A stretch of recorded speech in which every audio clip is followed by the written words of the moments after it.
अच्छा, appeal, revision और review देख रहे हैं।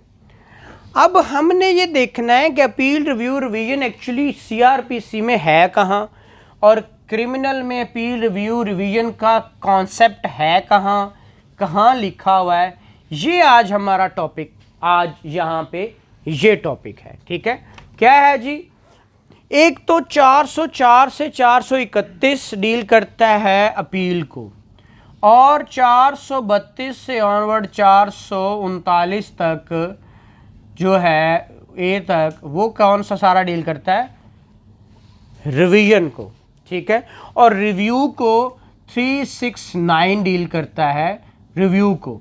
उसने कहा there no review except 369 clerical mistake, but इसके अंदर कॉन्स्टिट्यूशन ऑफ पाकिस्तान है, कॉन्स्टिट्यूशन ऑफ पाकिस्तान आर्टिकल 188, वो कॉन्स्टिट्यूशनल रिव्यू हो सकता है, कॉन्स्टिट्यूशनल रिव्यू हो सकता है, बट आप कहें कि रिव्यू इन सेशन या किसी और जगह पे, वो रिव्यू नहीं है। ठीक है, वो जस्ट 369 है। अब हम देखते हैं चैप्टर इसका, high court rules and orders volume 3 chapter 25, वो डील करता है अपील और रिवीजन को। किसको डील करता है? अपील और रिवीजन को। यहाँ तक ये सारी चीज़ें आ गई समझ। अब देखें कि हमारे यहाँ अपील कौन कौन सी होती हैं। अपील लाइक एक होती है against conviction, appeal against conviction. अब अगेंस्ट कन्विक्शन की जो एग्जाम्पल यहाँ पे हैं, 408 पहली प्रोविजन है। 408 के अंदर वो कहता है कि अगर जो है वो कन्विक्ट किसने किया है, कन्विक्शन किसने पास किया है? मैजिस्ट्रेट ने। ठीक है, तो उसकी जो है अपील कहाँ जाएगी? हाई कोर्ट में। ऐसा ही है। 408 क्या कहता है? 408 क्या कह रहा है? सर वो कह रहा है कि any person convicted on a trial held by an assistant session जज और अ मैजिस्ट्रेट, तो उसकी अपील कहाँ जाएगी? में appeal to the court of session. जी, तो हाँ सॉरी, कोर्ट ऑफ सेशन, जी सेशन कोर्ट में जाएगी। ठीक है, सेशन कोर्ट में। लेकिन इसके अंदर एक्सेप्शन है। क्या है एक्सेप्शन जी? पढ़िए जी, इसकी प्रोवाइजो पढ़ें। When in any case an assistant session judge passes any sentence of imprisonment for a term exceeding 4 years। Ji, assistant session, इसने कहा कि मैजिस्ट्रेट और असिस्टेंट सेशन जज, ठीक है, दोनों की अपील थी ना। अगर असिस्टेंट सेशन जज ने पास की और उसकी सज़ा 4 साल से ज़्यादा है, ठीक है, तो उसकी अपील फिर सेशन जज नहीं सुनेगा। कौन सुनेगा? हाई कोर्ट सुनेगा। ठीक है, और दूसरी है कि अगर 124A है सेक्शन, उसके तहत अगर सज़ा हुई है, ठीक है, मैजिस्ट्रेट ने दी है, तो फिर भी अपील कहाँ जाएगी? हाई कोर्ट में। ठीक है, समझ आ गई यहाँ तक? ये 2 एक्सेप्शंस हैं 408 की। जहाँ तक अगली बात है 410। 410 में कहता है अगर कन्विक्शन दी है, conviction bye session court, session जज या ADSJ, तो उसकी अपील कहाँ जाएगी? हाई कोर्ट में। इसमें कोई तजाद नहीं है, ना ही कोई एक्सेप्शन है। ठीक है, अगर किसी सेशन जज ने या एडिशनल सेशन जज ने क्या किया है? कन्विक्ट किया है, तो उसकी अपील कहाँ जाएगी? High court. तो सर यहाँ पर जो एडिशनल सेशन जज हमने 408 में पढ़ा है, वो असिस्टेंट है, एडिशनल नहीं है। सेशन जज और असिस्टेंट सेशन जज, इनमें क्या फर्क है दोनों? देखिए, असिस्टेंट सेशन जजेस आज भी काम कर रहे हैं बहुत दूर दराज इलाकों में। उसकी पावर एज इट इज़ है, जैसे हम मैजिस्ट्रेट क्लास 30 की है वैसे ही है, लेकिन असिस्टेंट सेशन जजेस अभी भी मौजूद हैं। ठीक है, यहाँ तक 410 तक कुछ समझ ना आई हो। ठीक है, ये भी कन्विक्शन है। और एक होता है 411A1, इसमें जब कन्विक्शन करता है बाय हाई कोर्ट, ठीक है, हाई कोर्ट जब ओरिजिनल जुरिस्डिक्शन में ट्रायल करता है, हाई कोर्ट जब ओरिजिनल जुरिस्डिक्शन में ट्रायल करता है, तो ऐसी सूरत में जो इसकी अपील होगी वो डीबी ऑफ हाई कोर्ट सुनेगा, डिवीजन बेंच सुनेगा, हाई कोर्ट का डिवीजन बेंच सुनेगा। ठीक है, ये आपका 411A1 है। ठीक है, जी जी पढ़ें 411A1। अब कौन कौन सा पढ़ना है जी? बाद में पढ़ लेंगे, आप ये इसको ओवर जी ठीक है, यहाँ तक समझ आ गई। अगली बात, अगली है 400। अब ये अगेंस्ट कन्विक्शन था, यस सर। यहाँ तक समझ आ गया। सर कन्विक्शन की वो भी पढ़ लेते हैं ना, 426 भी साथ में। हाँ देखिए, वो 426 कन्विक्शन के खिलाफ वो अपील में है, वो सस्पेंशन ऑफ सेंटेंस है, pending appeal release of FIR. वो सस्पेंशन ऑफ सेंटेंस है। ये हम बेल के साथ भी पढ़ लेंगे। Okay sir. Suspension of sentence है, इसमें बेल भी ग्रांट की जा सकती है, लेकिन ठीक है, वो सस्पेंशन ऑफ सेंटेंस है 426। अब इसकी एपलेट कोर्ट की जो पार है वो 423 में है। ठीक है, 423 में पार्स हैं किसकी? एपलेट कोर्ट की। जैसे कि उधर हम 435 पढ़ेंगे, 36 इसमें 35 लिखा हुआ है रिवीजन में, देखो ना, तो वो उधर भी हम पढ़ेंगे। वो रिविजनल कोर्ट की पार्स हैं। सिविल कोर्ट की एपलेट पार्स कहाँ पे हैं? 107 में। ठीक है, सीपीसी में कौन सी हैं? 107। तो वो पार्स वहाँ लिखी हुई हैं। ठीक है, अगेन जी ये कन्विक्शन की बात यहाँ पे आ गई। अब अगली अपील है जो हमारे पास, that is against acquittal, against acquittal. अब अगेंस्ट एक्विटल जो है वो 417 में होनी है, चाहे वो सेशन मैजिस्ट्रेट ने एक्विट किया, चाहे वो सेशन ने किया। जिसने भी एक्विट किया, अपील कहाँ जानी है? हाई कोर्ट में 417 के तहत। ठीक है, वो देखेंगे कि क्योंकि आपको पता है एक्विटल के खिलाफ अपील गवर्नमेंट करती है। ठीक है, अब इसमें दो चीज़ें हैं, एक है जो है क्या कहते हैं कंप्लेंट केस में आती है, जो है कन्विक्शन होती है, और एक चालान केस में होती है। बस उसमें जो है टाइम लिमिटेशन दे दी है कि ड्यूरेशन कितनी देर में, वहाँ पे 60 दिन दिए गए हैं।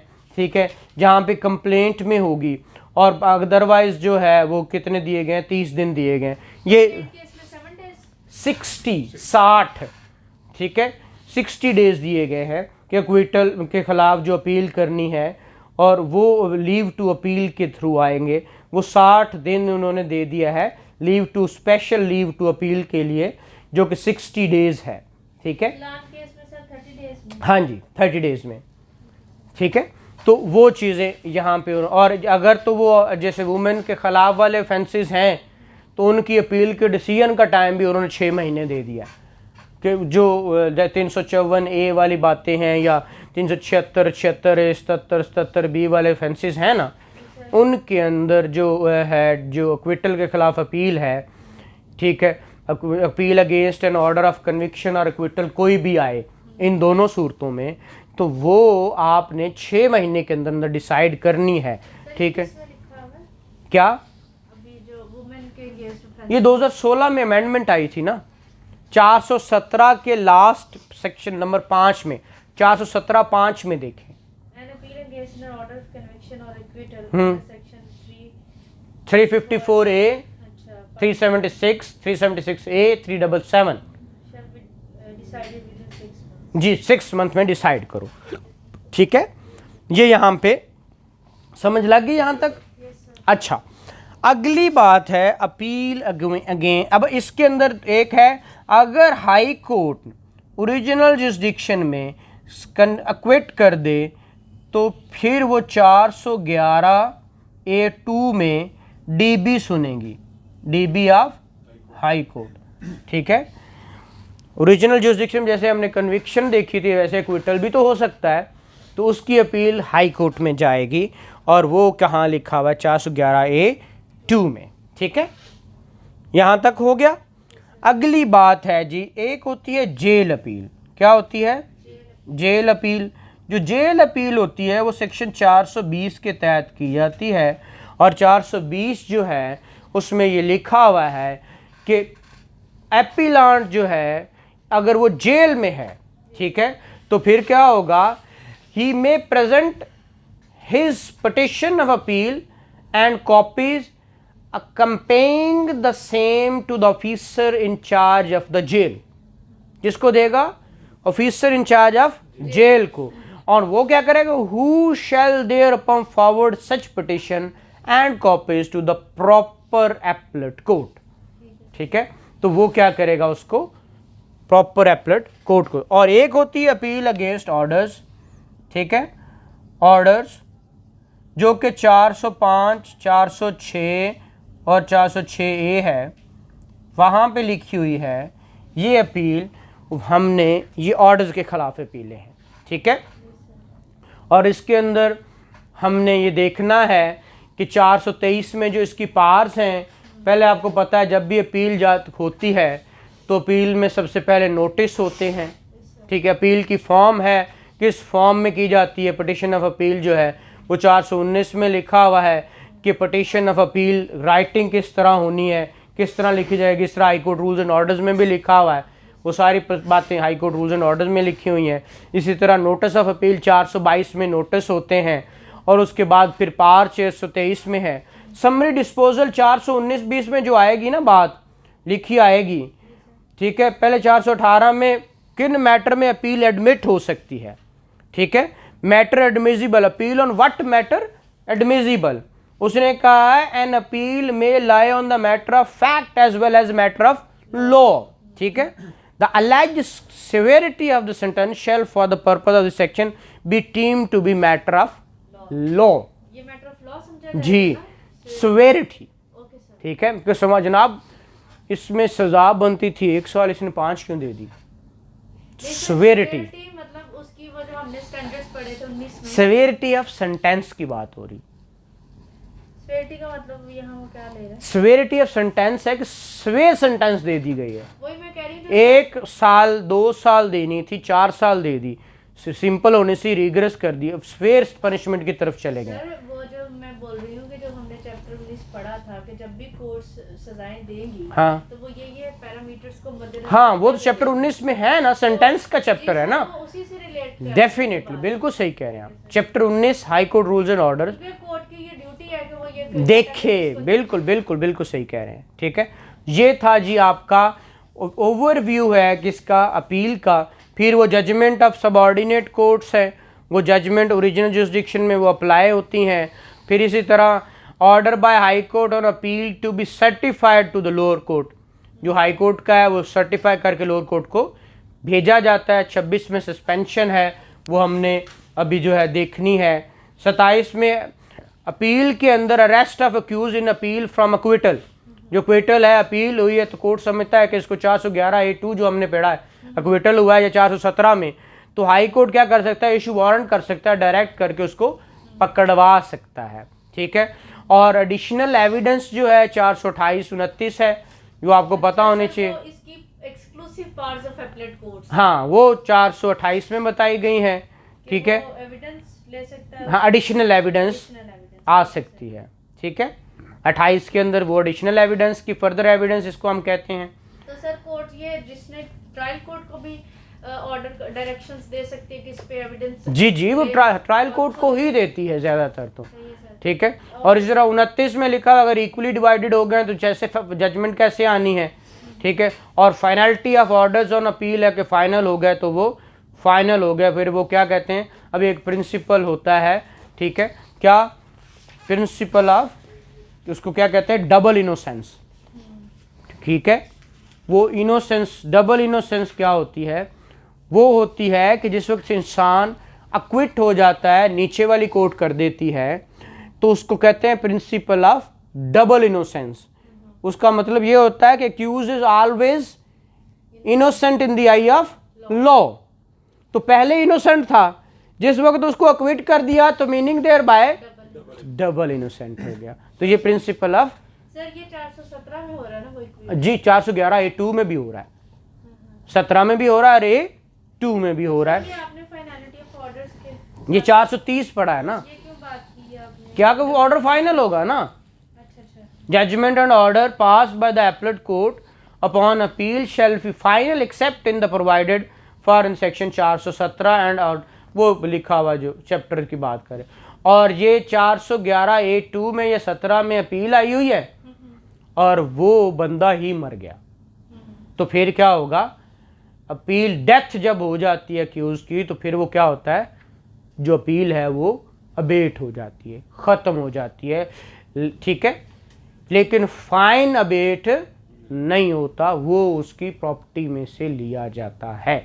ये था जनाब इसका ओवरव्यू, डिटेल इंशाल्लाह बाद में देखेंगे। Thank you very much. कोई क्यूरी हो, कोई पूछना हो या बताना हो तो इंशाल्लाह कमेंट्स में आप बताएं या डायरेक्ट मैसेज करें, जब कभी कोई होगा तो इसको रिप्लाई करें। Thank you very much.